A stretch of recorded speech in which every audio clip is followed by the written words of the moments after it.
If you're watching, welcome to my vlog. Welcome to my YouTube channel. Charet! Okay.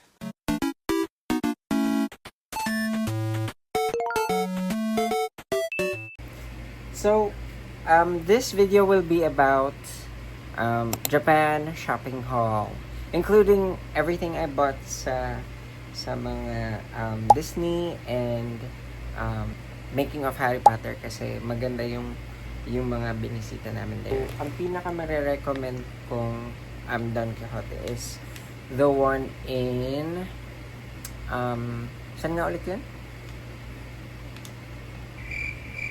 The one in near Akibara. There's a lot of places kasi, pero yung iba kasing lugar parang kulang-kulang. So, kung gusto nyong, kung madami kayong araw, pwede kayong lumipat-lipat ng mga Don Quixote stores para makita nyo lang yung mga pwedeng bilhin in different stores. Kasi nga, yung ibang lugar is kulang. So, I'll start with my Don Quixote haul. First, I bought some food like this. This is tea. And also, yung mga recommended nilang pabili is this one. I think this is only for 500 yen. Sobrang mura niya. Tapos 156 pieces na siya. Para siyang salon pass, ilalagay sa mga areas na masakit or kunwari sa muscles na masakit. Parang nga salon pass. Pero ito kasi nakita ko kaya siya madami kasi parang madami kang lalagyan ng mga places. So, madaming pieces kang gagamitin. Kala ko pa isa-isa lang. Pero yun, that's one. So, I bought 3. I already gave 1 to my mom and my dad. Then also, we have this and also this. I don't know what these are. Para silang mga, siguro parang mga mochi na maliit. Ito actually does not feel like mochi. Para siyang, ewan ko kasi, basta sabi lang nila, bilhin eh. So, candy ata to.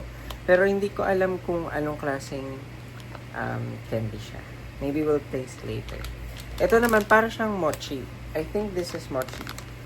Kasi ito, may makikita nyo sa camera. Parang kakaiba siya. Parang mochi talaga siya. Yun. Next, I bought some KitKat. Actually, madami to, pero konti lang mapapakita ko dito sa video kasi nauna pa yung binigay ko na kanila mami agad pagdating ko pauwi kaysa sa yung pag-vlog ko ng haul. So, I have some here. This is one milk tea flavor. And then, I also have the orange flavor. And then, I bought yung parang tea version. Natikman na din namin nila mami kasi binuksan nila agad. Hindi siya masarap, pero ito feeling ko masarap. Tapos meron pa akong box na KitKat, which is, I think this is ube flavor. And it says purple sweet potato eh. So baka nga ube siya. Tapos, meron din ako dalandan. Nakuha ng dalandan flavor. Nasaan yan? Ito, dalandan flavor. Yeah. Meron akong pistachio na Meiji. Pero I'm not sure if madami din to. Pero yun nga, nabigay ko na yung iba. And then, what else? I bought this parang fried nori. Prices nito is parang mga 100 to 500 yung iba. Depende sa size at saka kung anong binili. Like, and also from Don Quixote, aside from those, I also bought some syempre hindi mawawala yung Haichu, kilala. So ito Haichu, isa siyang limited sa Japan. Kasi madami siyang laman na assorted, kakaiba. So, like, meron siyang tatlong ganito. Iba-iba yung flavor. And then, syempre, hindi mawawala yung ganito nila. Yung mga original na haichu nila. So, dalawang ganon, tapos tatlong haichu. Tatlong assorted. Tapos, bumili din ako ng mga ganito, which is, I think, mochi. Mochi nga siya nakalagay. Mochi. This one is melon flavor, I think. Tapos, ito is only 800 yen. So, parang 300 pesos lang siya for 3 pieces. Ganda siya, masarap. Actually, nabuksan na namin yung strawberry flavor. Meron din to kasing strawberry flavor, pero since ayoko ng strawberry, nabigay ko na yung dalawa. So, ito yung strawberry. Ayan siya. Ay, baliktad. Oh. Ayun. So, this is the strawberry flavor mochi. We also have, ano pa ba? From Don Quijote. Ayun nga. So, yung mga recommended, aside from yung mga recommended, bumili din ako ng pang-ipis. Kasi, di ba, pag dito sa atin, pag uulan na, madami na ulit ipis kahit na closed yung lugar. So, maganda siya, guys. Para siyang, guys tuloy, parang vlogger. Charot. Maganda siya, friends. Kasi para siyang mothballs na ilalagay mo ata sa mga gilid. Parang ganun. Ayan siya, wait. Lagay natin sa camera. Lalagay mo siya sa gilid. Sa mga sulok-sulok ng mga closet, yung mga ganun. And also, of course, hindi mawawala yung mga Gatsby. Ito yung mga Gatsby na recommended, guys. Ito yung pag pinahid mo kasi sa balat mo, lalamig, kunwari mainit dito sa atin. Tapos, feeling mo ang asim-asim mo na. Yun. So, pwede mo siyang bilhin. Gatsby. Ito yung for body. Ayan, body deodorant wipes. Pero meron din sila yung facial wipes na ice type din. Ayan. Ayan, maganda siya. Tapos meron din sila iba't ibang scent. Like this one, I think lavender to. Lavender siya. Next na nabili ko sa Don Quijote ay aside from things kasi na makakain or mga sa mga pwede din kayo bumili ng mga Japan like things. Ano nga tawag dito? Mga anik-anik. Pero ito, favorite ko talaga kasi Pokemon. Naghahanap ako ng Pokeball. Pero wala. Kasi parang, ewan ko, bakit ganun? Walang Pokeball sa Japan. So, ito na lang binili ko si Bulbasaur. Favorite ko si Bulbasaur. Ang cute-cute. Yan, si Bulbasaur. Tapos, meron din siyang, bumili din ako ng, aside from stuffed toys, actually sobrang ang dami pwedeng bilhin sa Don Quijote.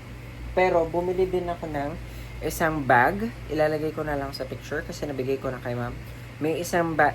Lahat pala ng bags na pagbibilhin nyo na branded is original. Kasi nga Japan. So, most likely, original talaga siya. So, bumili ako ng isang, baka ilalagay ko lang dito sa video, Calvin Klein na white, and then, isang Tommy Jeans na body bag for that. Tapos, Armani Exchange na wallet.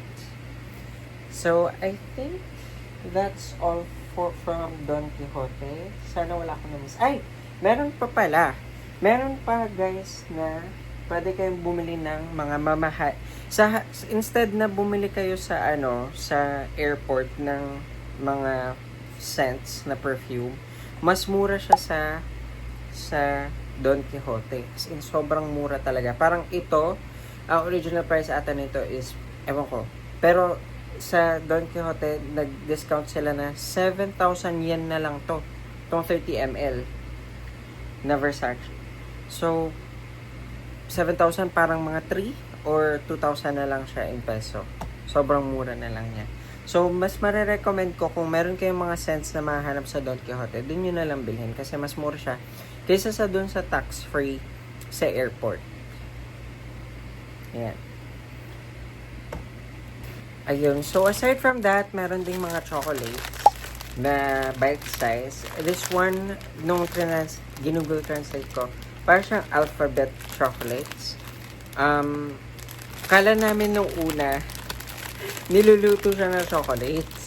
Yun pala, nakalagay, it's something you can do with these chocolates. You can melt them and make them siguro mga sa baking, ganun. Pero, ano siya, mumurang chocolates na bite size na ganito. Actually, hindi siya pure chocolates. Para siyang may mga laman na ayan. Ano siya, parang biscuit, chocolate coated na biscuits. Ayan siya. Ayan, sa picture. Ayan. Chocolate coated na biscuit. May mochi pang ganito sa Sakura version. So, ito parang ranging din siya from 500 to 800 kasi 3 pieces to na ganito na pwedeng ito pa parang mga ewan ko ba kung candy to or mochi. Ano pa ba? Sobrang daming chocolates. Actually, ibigay ko na lang. Ilalagay nila to sa sealed bag. Nakita nyo sa sealed bag. Tapos, hindi nyo siya pwedeng buksan hanggang paglabas. Syempre, kasi any consumable goods ay dapat na intended na dapat dito sa outside ng Japan gagawin is tax-free. Pero, if you consume it there, dapat magbayad ka ng tax. So,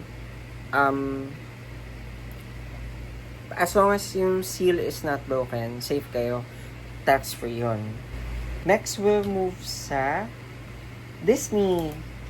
Kasi ever since lahat ng pinupuntahan kong lugar, whether US or Hong Kong, basta may Disney, basta may Disney yung lugar, make sure talaga na pupunta sa Disney.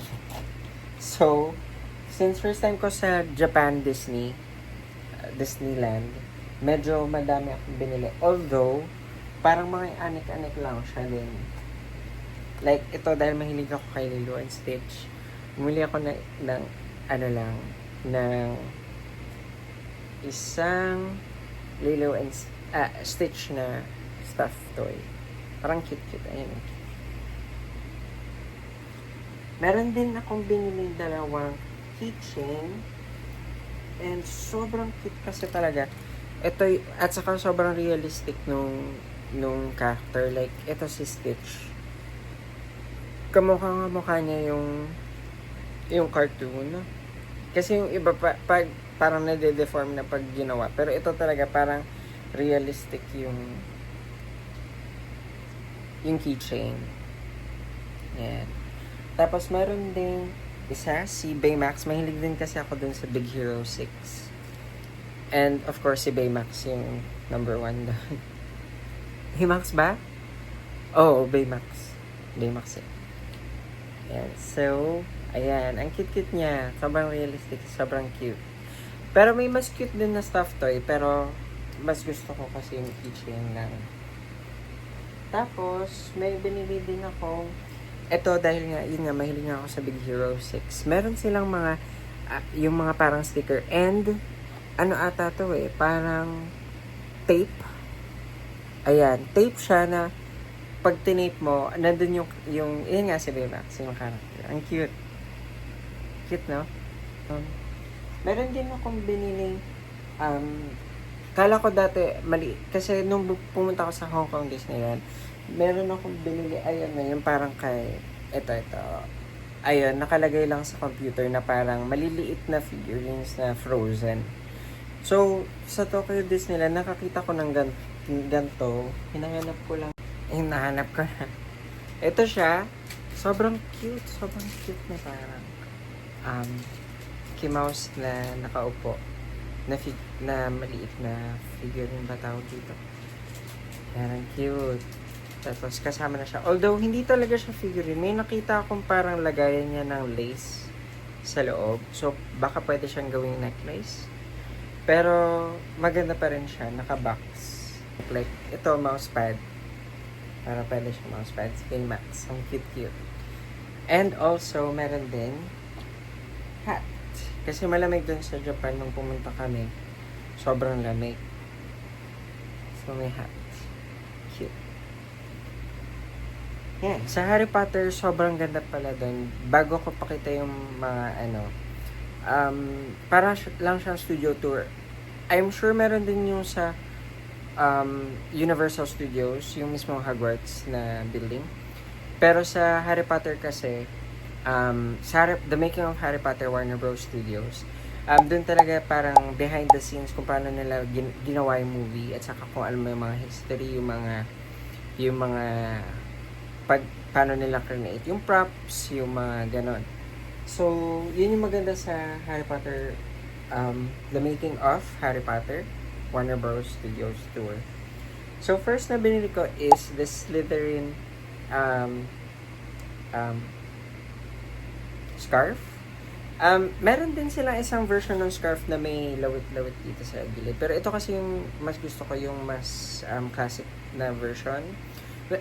Slytherin house kasi daw ako after ko mag-check nung sa test. Kasi may test kasi pwede kayong i-check.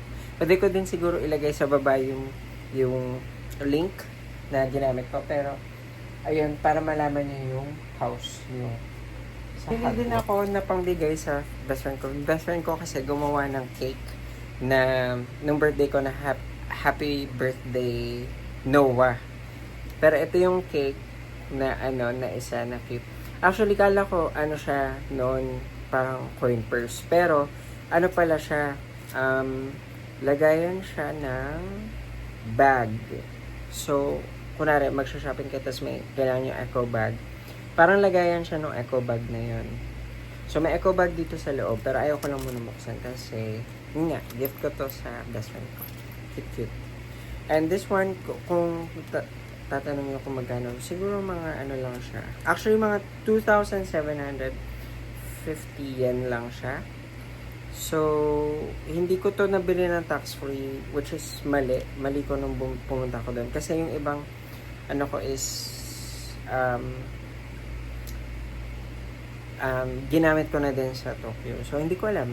Mali talaga. Pero, meron din kasi silang tax-free na price. So, I'm sure pwede nyo itong bilhin tax-free.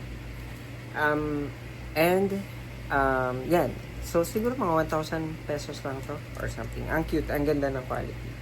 Pwede din siya maging coin purse pag hindi gagamitin yung eco bag. Talaga yung pinaka-favorite ko sa Harry Potter na noon ko pa gustong bilhin ever since is yung bag. Yung luggage bag nila, which is so cute. Sobrang cute talaga nito. Ito yung luggage. Tapos, ang ganda pa nito kasi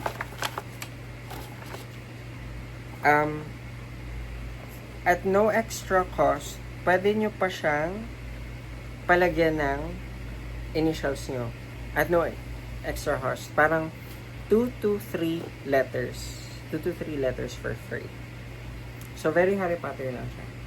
May isang malaking version nito, yung parang luggage size talaga siya. Pero kasi, since ayoko sa customs na madaming binili, so, ito lang yung binili ko, yung maliit, which is okay na din, siguro mga lagayan ng mga jewelry, or meron din kasi siya actual sling. May sling siya. So, pwede siyang lagyan ng sling na nasa loob. So, pwede mo siyang gawing parang bag. Bag talaga. Tapos, ayun. Ang cute lang kasi, again, yung initials. Kita. And then, lastly, yung pinaka gusto ko sa Harry Potter, kaya gusto ko talaga pumunta doon, is yung wand.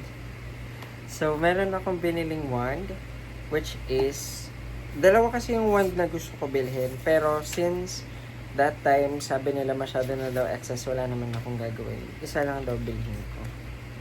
Which is, bumili ako ng yung kay Voldemort wand. Practice nga natin. Harap lang. Joke lang. Pero ito ang cute guys. Ayan, oh. Very, in person, very realistic siya. Although, alam mong may metal kasi medyo mabigat siya. Pero ang cute lang niya hawakan. Saka maganda mag-cosplay pag magko-cosplay kayo. Yun nga lang, pag ganito yung one nyo, siguro magko-cosplay kayo as Voldemort. This one pala, retail, in case you're wondering, retail price niya is parang mga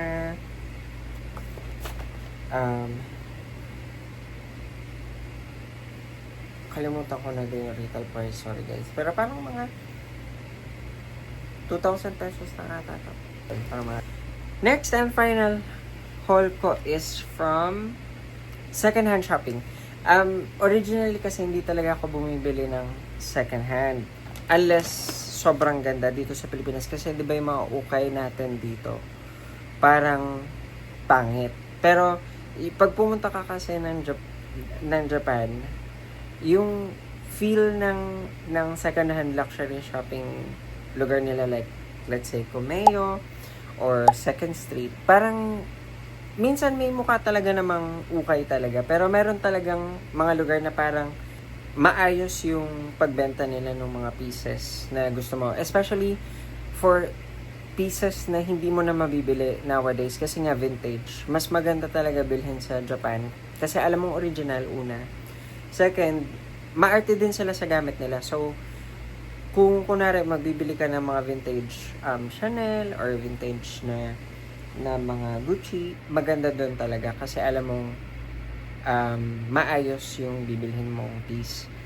Katulad nito, first thing I bought is this Gucci vintage parang tote na maliit, size 24. Basta maliit lang siya na tote. Hindi siya kita sa video, pero sobra siyang bago tingnan, kahit second hand. For 25,000 pesos lang, ito na siya. Sobrang ganda, sobrang linis na detail. Wala akong nakitang scratches or anything. Ito ba sa video? Ganda, linis niya. Tapos brown. Meron din ako nakitang black. Yung first ko nakita is yung black. Tapos, yan na lang napili ko kasi brown and color of the year. 2025. So, this one is from Kumeyo. Ano to? Kumeyo in Shinjuku. Maganda talaga Kumeyo, guys. Pag gusto nyo bumili ng mga vintage or ng mga anything na magaganda, na maganda yung quality pa. Kasi may mga second-hand luxury shops na medyo pangit na yung mga benta. Like, overly used na siya. Depende naman din sa rank. So, kung kunwari may makukuha kayong mga, may makikita kayong pieces, make sure na makikita nyo din yung rank para malaman nyo bakit sobrang mura nun or sobrang medyo expensive pa siya. Kasi may mga brand new din silang mga, or brand new not used na items. Aside from that, meron din binili na watch. Citizen watch, sobrang ganda nito. I think nagre-retail to for 50,000, I think. Pero nabili lang siya for 16,000. Ang galing kasi meron pa siyang book. Sa Kumeyo din to. And ang ganda ng piece, guys. Tingnan nyo.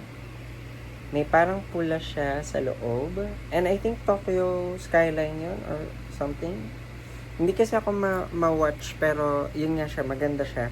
So, tapos parang medyo bronzy yung pagka silver niya. Hindi siya talaga yung regular na silver na parang masyadong shiny. Kaya sobrang ganda niya pag sinuot. Sobrang ganda nito. Ito naman, aside from Kumeyo, may mapupuntahan din kayong second-hand shop called Second Street. Now, hindi lahat ng Second Street sa Japan is maganda. So, maghahanap talaga kayo ng Second Street na medyo maganda yung nagbebenta ng luxury items. Meron kasing Second Street na ang binibenta nila is talaga purely ukay lang talaga. Pero may luxury Second Street. Ang binili ko is, since nakalimutan kong magdala ng shades kasi kala ko nga magiging gloomy lagi yung weather. Yun pala, medyo mataas pa rin yung araw. So, bumili ako ng Christian Dior na shades. This one only 22,000 yen. So parang mga 8,000 pesos lang siya or something. Ganun. Sa palitan during the time na pumunta kami. Very, very nice lang siya. At saka gradient lang yung ayan, ang ganda lang na gradient yung lens. Tapos may binili din akong Gucci sa Brand Jungle. So, yung Brand Jungle, napanood lang namin sa ibang vlogs sa Japan. Pero yung Brand Jungle, madami silang items. Ang pangit lang sa Brand Jungle, 15 minutes lang yung inallow sa aming time. So, medyo na-pressure akong maghanap talaga ng piece na gusto ko. Buti naman, nagustuhan ni Mami, binigay ko siya. Baka ilagay ko yung picture sa baba. Mamaya. Or baka dito. Kung magaling mag-edit yung editor ko. Shoutout Monique. But one thing na balik sa Harry Potter, meron din silang Harry Potter passport holder. Actually, sobrang dami nilang gamit na sobrang gandang gamitan. Meron silang yung letter na bag. Parang pwede kong ilagay yung picture dito sa side na to. Pero ayun, meron silang bag. Tapos ang ganda din ng quality. Maganda siya. Passport holder. Anyway, aside from those second-hand na luxury items, maganda din bumili ng second-hand na electronics. May pinabili yung best friend ko na Sony na hindi ko lang mapakita dito kasi nga hindi na namin tuloy kasi medyo sa communication hindi kami pero bumili ako ng dalawang iPhone, isang iPhone 11 na A condition, medyo may konting scratches lang sa likod, na red na iPhone 11 siya, and it cost only 12,000 pesos. Though sige, meron namang mga 2,000 pesos siguro 10,000 pesos siguro sa Facebook Marketplace. Pero iba kasi kung makikita mo na lang doon. At saka, yun nga, pag Japan kasi yung gumawa, Japanese person yung mga gumamit, maayos yung, alam mong, hindi siya masyadong sira, hindi siya nahulog. Nahulog siguro pero hindi. Pilian na lang pa ng maayos na unit. Meron din akong biniling iPhone SE na worth 5,000 pesos. So, mura lang talaga siya, guys, doon. Kasi nga, ang palitan ng yen na yun, ngayong 2025, is 0.39 or 0.38 ang isang piso. So, sobrang mura talaga ng yen na yun. Sobrang sulit. So, ayun lang yung binili namin. By the way, yung last part, yung cellphone is maganda siyang bilhin sa electronic center nila, which is Akihabara. Ilalagay ko na lang din siya sa description sa baba. Ang Akihabara, madami siyang, nandun talaga yung main shops for soft map, and also Akihabara and big camera. Madami talaga doon na electronic shops. Pero yung big camera is usually ang mga binibenta nila is brand new items. Pero mura. Pag gusto niyo na second hand items, kung hindi naman kayo maselan, nandun siya sa soft map. Or may mga stalls doon na maliliit na, hindi pala stalls, may mga maliliit na shops na pwede kayong bumili na second hand na units. Hindi ko lang na-picturean na yun kasi, the video na yun kasi binigay ko na agad sa pagbibigyan. Mas na-excite pa ako magbigay ka sa mag-vlog. Isa pa palang dagdag, guys. Meron pa palang isang mall doon sa Japan. I think Shinjuku siya or Shibuya. They call it Keio Mall. Sobrang ganda ng Keio Mall, guys, kasi doon is mahanap niyo yung mga mahalin na shoes and clothes na original syempre. Tapos medyo hindi siya ganun kamahalan yung actual price, yung retail price. Like for example this Vivienne Westwood na gloves ko. Sinuot ko pala to doon kasi ginamit ko siya kasi sobrang lamig, nagkaka-hypothermia yung kamay ko. So, Vivian Westwood gloves retail only for 5,500 yen. I think 2,000 pesos lang to. Sobrang mura. Tapos ang ganda pa ng quality, parang suede yung ito, tapos pulang ano. Mukha lang siyang ski gloves, pero technically talaga winter gloves siya. Kasi dun ko siya nabili sa winter glove section. So, ganda lang siya, maganda. Color of the year, tapos red. Tapos yun yung brand ng Vivian Westwood. So, ayun. So, dun sa kayo mall, may mahanap din kayong mga shoes. Madaming shoes sa baba. And also perfume. Pero yun nga, pag perfume, mas marirecommend ko sa Don Quixote. Pero, pag wala sa Don Quixote, maganda din sa Keio Mall. Again, that's located in Shibuya or Shinjuku. Magkalapit lang naman yun. So pwede nyo i-search. Keio Mall. Pero ayun, thank you so much for watching. This is my Japan haul. And see you too? Bakit see you too sinasabi na? See you on my next vlog. Pero ayun, thank you so much for watching. This is my Japan haul. And see you too? Bakit see you too sinasabi na? See you on my next vlog.